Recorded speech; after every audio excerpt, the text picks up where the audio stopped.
जय हिंद। एक बार फिर आप सभी का बहुत बहुत स्वागत है आज की इस क्लास में। आज हम लोग पढ़ेंगे बाल विकास से रिलेटेड कई सारे क्वेश्चन होंगे जो कि पिछले कई साल पेपर में पूछे जा चुके हैं, तो इन्हें प्लीज़ लास्ट तक देखिएगा। और आपसे कितने क्वेश्चन बनते हैं और कितने क्वेश्चन नहीं बनते, आपको वीडियो कैसा लगा, अगर पसंद आया हो तो प्लीज़ चैनल को सब्सक्राइब कीजिएगा और वीडियो को लाइक कीजिएगा। और अगर कोई कमी होगी तो हमें कमेंट सेक्शन में लिखना मत भूलिएगा। चलिए पहला क्वेश्चन देखते हैं। एक शिक्षक को अपने विद्यार्थियों की क्षमताओं को समझने का प्रयास करना चाहिए।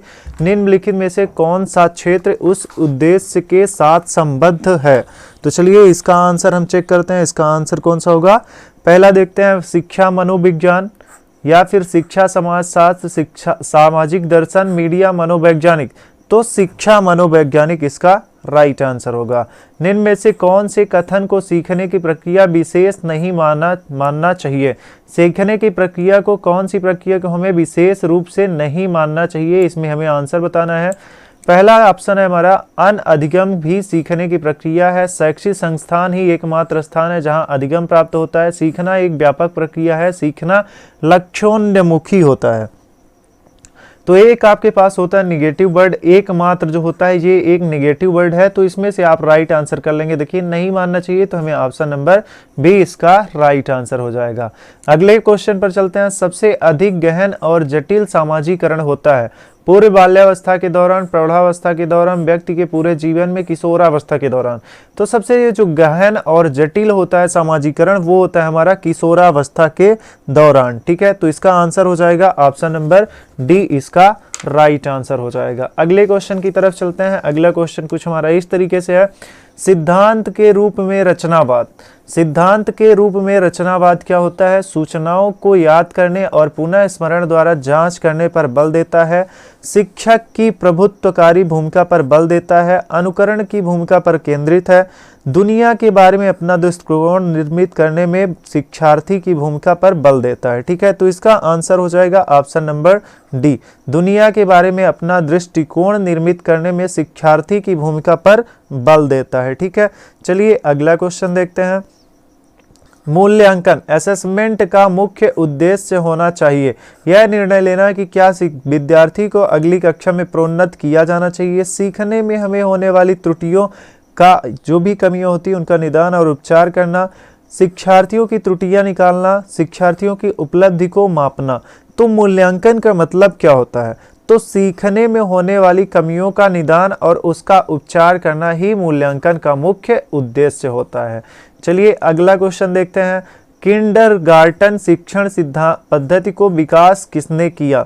जो ये किंडरगार्टन सिद्धांत होता है इसको प्रतिपादित किया है फ्रोबेल ने। ठीक है, फ्रोबेल ने इसको प्रतिपादित किया है। तो ये मोस्ट इंपोर्टेंट क्वेश्चन बनता है, वेरी इंपोर्टेंट, इसे आप अपने पेन कॉपी में नोट कर लीजिए। अगला क्वेश्चन है हमारा, जब अंक वितरण पूर्ण हो तो प्रयोग करना चाहिए।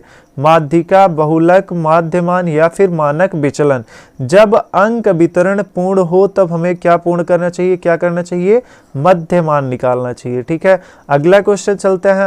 अगला क्वेश्चन देखते हैं। अगला क्वेश्चन हमारा, भारतीय शिक्षा आयोग ने भारतीय संदर्भ में शिक्षा के निम्नलिखित में से किस उद्देश्य की चर्चा नहीं की है? शिक्षा द्वारा भारत का आधुनिकीकरण करना, शिक्षा द्वारा उत्पादिता बढ़ाना, प्राचीन धार्मिक परंपराओं का पालन करना, शिक्षा द्वारा सामाजिक, नैतिक एवं आध्यात्मिक मूल्यों का विकास करना। तो इसका राइट आंसर हो जाएगा ऑप्शन नंबर डी। शिक्षा द्वारा सामाजिक, नैतिक एवं आध्यात्मिक मूल्यों का विकास करना इसका चर्चा का विषय नहीं है। अगला क्वेश्चन हमारे पास, किस दार्शनिक आधार पर निर्मित पाठ्यक्रम छात्र केंद्रित होता है? आजकल की जो हमारी पाठ्यचर्या है, जो भी हमारा टीचिंग पद्धति है, वो किस पर रिलेट करता है? बाल केंद्रित शिक्षा पर। मेन फोकस हमारा होना चाहिए बाल केंद्रित शिक्षा पर। तो इसका ऑप्शन जो है वो आदर्शवाद, प्रकृतिवाद, यथार्थवाद या प्रयोजनवाद। तो छात्र केंद्रित होता है, तो प्रकृतिवाद जो होगा वो हमारा छात्र केंद्रित होगा।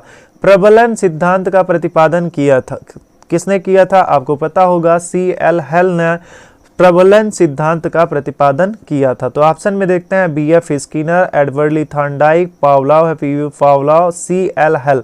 तो इसका आंसर हो जाएगा ऑप्शन नंबर डी। अगला क्वेश्चन देखते हैं। एक प्राथमिक विद्यालय की भलाई निहित है। शिक्षकों के सुधार में, छात्रों के सुधार में, प्राथमिक पाठ्यक्रम के संशोधन में, प्राथमिक कक्षाओं की उपेक्षा में। तो हमें लगता है इसका ऑप्शन कौन सा होगा, इसका ऑप्शन होना चाहिए छात्रों के सुधार में। ठीक है, चलिए अगला क्वेश्चन देखते हैं। 12 नंबर क्वेश्चन इस तरीके से है कि बच्चों की वृद्धि के अनुरूप उनकी रुचियां बहुमुखी हो जाती हैं, सुदृढ़ व सीमित हो जाती है, अपेक्षाकृत अनियमित दिशा में अग्रसर होती हैं, प्रकृति एवं संख्या में पहले के समान रहती हैं। तो इसका आंसर कौन सा होगा, आंसर नंबर पहला, बहुमुखी। और जब कभी भी बहुमुखी प्रतिभा विकास वाला बालक के लिए बोला जाए तो उसका राइट आंसर आपको कर देना है बिना सोचे समझे। ठीक है, चलिए अगला क्वेश्चन पर हम चलते हैं। अगला क्वेश्चन हमारा 13 नंबर, अपने स्वभाव और प्रकृति से ही छोटे बच्चे होते हैं। अपने स्वभाव और प्रकृति से ही छोटे बच्चे होते हैं, डरपोक एवं संकोची, निर्भीक और स्वतंत्र, शांत और निष्क्रिय, सक्रिय और जिज्ञासु। ये बच्चों की जो प्रवृत्ति होती है वो कैसी होती है, तो सक्रिय और जिज्ञासु होते हैं। ठीक है, एक्टिव होते हैं और कुछ जानने की उनमें इच्छा होती है। जब बच्चे अपने स्वभाव और प्रकृति से ही छोटे बच्चे कैसे होते हैं, सक्रिय और जिज्ञासु होते हैं। अगला क्वेश्चन है, काफी हद तक बच्चों का विकास उनके पारिवारिक संबंधों पर निर्भर करता है। आप इस कथन से सहमत हैं? सहमत हैं, पूर्ण सहमत हैं, असहमत हैं, पूर्ण असहमत है। यहाँ पे क्या होगा, उनके विकास जो होता है, बच्चों का विकास पारिवारिक संबंध पर ही निर्भर करता है। तो ये इसका राइट आंसर हो जाएगा। ठीक है, पूर्ण सहमत है हम इससे, सहमत ही नहीं बल्कि इससे हम पूर्ण सहमत है। तो इसका आंसर हो जाएगा ऑप्शन नंबर बी। अगला क्वेश्चन देखते हैं। अगला क्वेश्चन कुछ इस तरीके से हमारा 15 नंबर, सृजनात्मक बालक की प्रकृति होती है, जो बालक सृजन करने वाला हो। ठीक है, सृजनात्मक बालक की प्रकृति कैसी होती है? सृजनात्मक बालक सदैव सफलता की ओर उन्मुख रहते हैं, सृजनात्मक बालक आलस्य युक्त होते हैं, सृजनात्मक बालक अमान्य कार्य करते हैं, उपरोक्त सभी, उपयुक्त सभी। तो इसका आंसर हो जाएगा ऑप्शन नंबर पहला, सृजनात्मक बालक सदैव सफलता की ओर उन्मुख रहते हैं। ठीक है, अगला क्वेश्चन हमारे पास कुछ इस तरीके से, प्राक भाषा की पहली अवस्था है, दूसरों की भाषा समझना, प्रथम शब्द बोलना, रुदन या शब्दोच्चारण। ठीक है, तो इसका राइट आंसर हो जाएगा रुदन। जो प्राक भाषा की पहली अवस्था होती, जो हम बोलने की कोशिश करता है बच्चा, उसकी पहली अवस्था कौन सी होती है? रुदन। वो सबसे पहले रोना स्टार्ट करता है, शब्दोच्चारण तो ये स्कूल जाने के बाद करता है। ठीक है, अगला क्वेश्चन है हमारे पास 17 नंबर, 1907 ईस्वी में मारिया मॉन्टेसरी ने अपने प्रथम विद्यालय की स्थापना की, जिसका नाम क्या था? सन 1907 ईस्वी में, ये बहुत ही इंपॉर्टेंट क्वेश्चन है, मारिया मॉन्टेसरी ने अपने प्रथम विद्यालय की स्थापना की थी। किसने किया था? मारिया मॉन्टेरी ने। कब? 1907 में। तो यहाँ पे बच्चों की पाठशाला, उस विद्यालय का नाम था बच्चों का घर, बच्चों का विद्यालय या फिर खेल घर। तो इसका आंसर क्या होगा? बच्चों का घर। जो पहली विद्यालय खुली थी उसका नाम क्या था? बच्चों का घर। अगला क्वेश्चन है, शिक्षा द्वारा उत्पादिता बढ़ाने के लिए निम्नलिखित में से किसकी आवश्यकता नहीं है? शिक्षा द्वारा उत्पादिता बढ़ाने के लिए इनमें से किसकी आवश्यकता नहीं है? विज्ञान की शिक्षा, व्यवसाय की शिक्षा, धार्मिक शिक्षा या कार्यानुभव। तो इसका राइट आंसर हो जाएगा धार्मिक शिक्षा। देखिए, शिक्षा द्वारा उत्पादिता को बढ़ाने के लिए क्या इंपॉर्टेंट नहीं है? धार्मिक शिक्षा। ठीक है, अगला क्वेश्चन कुछ इस तरीके से है, शिक्षा से मेरा अभिप्राय बालक एवं मनुष्य के शरीर, मस्तिष्क एवं आत्मा के सर्वोत्तम अंश की अभिव्यक्ति है। यह कथन किसने कहा था? तो यह कथन महात्मा गांधी ने कहा था कि शिक्षा से मेरा अभिप्राय यह है कि बालक एवं मनुष्य के भीतर मस्तिष्क एवं आत्मा के सर्वोत्तम अंश की अभिव्यक्ति है। ठीक है, तो यह कथन महात्मा गांधी का है। तो इसका आंसर हो जाएगा ऑप्शन नंबर 1। अगला क्वेश्चन, बालक के विकास की अवस्थाएं का सही क्रम होता है। सबसे पहले बालक के विकास की अवस्था का सही क्रम देखिए, बाल्यावस्था शैशवावस्था के बाद आती है, तो ये दो ठो राइट रॉन्ग हो गया। ठीक है, अब यहाँ पे देखिए शैशवावस्था के बाद बाल्यावस्था आती है, यहाँ पे किशोरावस्था लिखा गया, तो ये भी ऑप्शन रॉन्ग हो गया। तो ऑप्शन नंबर बी इसका राइट होगा। जब आपको कुछ भी रास्ता ना दिखे तो सबसे पहले देखिए निगेटिव वर्ड कौन सा है, फिर उसके बाद आप चूज कर लिए। ब्लैक बोर्ड ऑपरेशन का संबंध है ब्लैक बोर्ड की शल्य चिकित्सा से, प्राथमिक शिक्षा में न्यूनतम शिक्षा सामग्री की व्यवस्था से, माध्यमिक शिक्षा में क्रांतिकारी परिवर्तन से, ये इसका रॉन्ग हो गया। उच्च कक्षा में ब्लैक बोर्ड के द्वारा शिक्षण से, ये भी गलत हो गया। ब्लैक बोर्ड ऑपरेशन का संबंध किससे है? तो प्राथमिक शिक्षा में न्यूनतम शिक्षा सामग्री की व्यवस्था से। इसमें ब्लैक बोर्ड ऑपरेशन ये बहुत इंपॉर्टेंट है, वेरी इंपॉर्टेंट क्वेश्चन है, तो इसे आप अपने कॉपी में नोट कर लीजिए। प्राथमिक शिक्षा में न्यूनतम शिक्षा सामग्री की व्यवस्था से ये जो ब्लैक बोर्ड ऑपरेशन है वो रिलेट करता है। ठीक है, अगले क्वेश्चन पर चलते हैं। प्रायः शिक्षक कक्षा को अनुशासित रख पाने में इसलिए नाकामयाब होते रहते हैं क्योंकि ये कठोर हृदय वाले होते हैं। तो पहला ये रॉन्ग हो गया, क्योंकि कठोर हृदय वाला कोई भी टीचर हो ही नहीं सकता। ठीक है, वे उन नियमों को स्पष्ट करने में असक्षम होते हैं जो छात्रों के लिए बनाए गए हैं। ठीक है, तो निगेटिव वर्ड जब कभी भी यूज हो, असक्षम, तो ठीक है ये रॉन्ग हो गया। ठीक है, वे अपने छात्रों के प्रति अविश्वसनीय दृष्टिकोण रखते हैं, तो इसका राइट आंसर हो जाएगा, हम मानते हैं थोड़ी देर के लिए सी। अगले क्वेश्चन पर चलते हैं। अगले ऑप्शन पर, वे अपने विषय के शिक्षण से असफल हैं, ये भी रॉन्ग हो गया, तो ऑप्शन नंबर सी इसका राइट हो गया। अगले क्वेश्चन पर चलते हैं हम। निम्नलिखित में समस्यात्मक बालक कौन है? पिछड़े बालक, मंदबुद्धि बालक, चोरी करने बालक, प्रतिभाशाली बालक। समस्यात्मक बालक कौन से हैं, इसका राइट आंसर हमें देना है। तो चोरी करने वाले बालक जो होते हैं वह समस्याग्रस्त हमेशा रहते हैं, तो ऐसे बालक को हम समस्यात्मक बालक कह सकते हैं। यदि किसी बड़ी कक्षा में अधिकांश छात्र प्रायः ऊँघते हुए पाए जाते हैं, संबंधित छात्रों में कोई कमी हो सकती है। ठीक है, अध्यापन प्रक्रिया में कोई भी कमी हो सकती है, कक्षा के भौतिक वातावरण में कोई कमी हो सकती है, उपयुक्त सभी कमियां हो सकती है। तो इसका आंसर हो जाएगा, देखिए इसमें सभी में संभावनाएं दिखा दे रही है, संभावनाएं दिखा रही, और जब पॉसिबिलिटी दिखाएगी तो ऑप्शन इसका सही होगा। ऑल राइट हम कर सकते हैं। ठीक है, अगला क्वेश्चन है। भाषा एक प्रकार का चिन्ह है, विचार विनिमय का माध्यम है, भाषा लिखित होती है, इसमें इसका कोई व्यवस्थित रूप नहीं है। तो ये देखिए यहाँ पे जो है ये दूसरा तीसरा जो है, पहला और तीसरा ये रॉन्ग हो गया, तो ऑप्शन नंबर सेकंड इसका राइट हो गया। विचार विनिमय का माध्यम है, जो भाषा होता है वो विचार विनिमय का माध्यम होता है। अगला क्वेश्चन करते हैं। थॉर्नडाइक ने व्यक्ति को किस आधार पर बांटा है? चिंतन व कल्पना शक्ति के आधार पर, कठोर हृदय व कोमल हृदय के आधार पर, प्रभुतापूर्ण एवं अधीनस्थ पूर्ण आधार पर, उपयुक्त में से कोई नहीं। तो इसका आंसर होता है चिंतन व कल्पना के शक्ति के आधार पर एडवर्ड ली थॉर्नडाइक ने व्यक्ति को उसके आधार पर बांटा है, चिंतन व कल्पना शक्ति के आधार पर।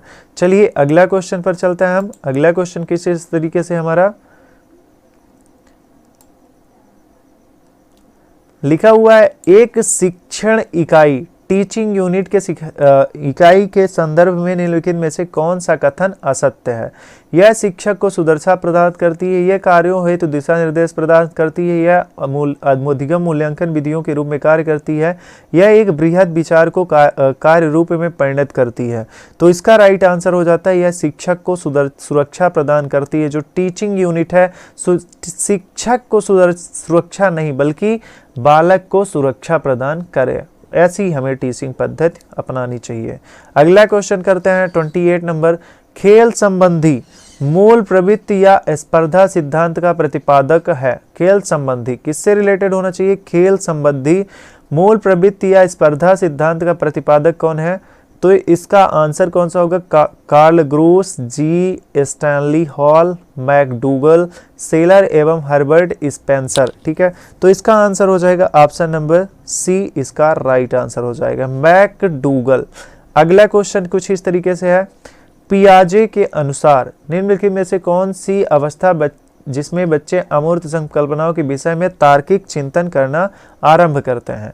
तो इसका आंसर हमें चूज करना है, इनमें से बताना है। देखिए पियाजे के अनुसार जब कोई बच्चा औपचारिक संक्रियाओं अवस्था में होता है या 11 वर्ष से ऊपर होता है तो वो अमूर्त संकल्पनाओं के विषय में तार्किक चिंतन करना आरंभ कर देता है। तो इसमें देखिए ऐसा कहाँ पे लिखा हुआ है, इसको पहले हम पूरा पढ़ लेते हैं। मूर्त संक्रियात्मक अवस्था, मूर्त संक्रियात्मक स्टेज, तो ये तो अमूर्त संकल्पना लिखा है तो ये रॉन्ग हो गया।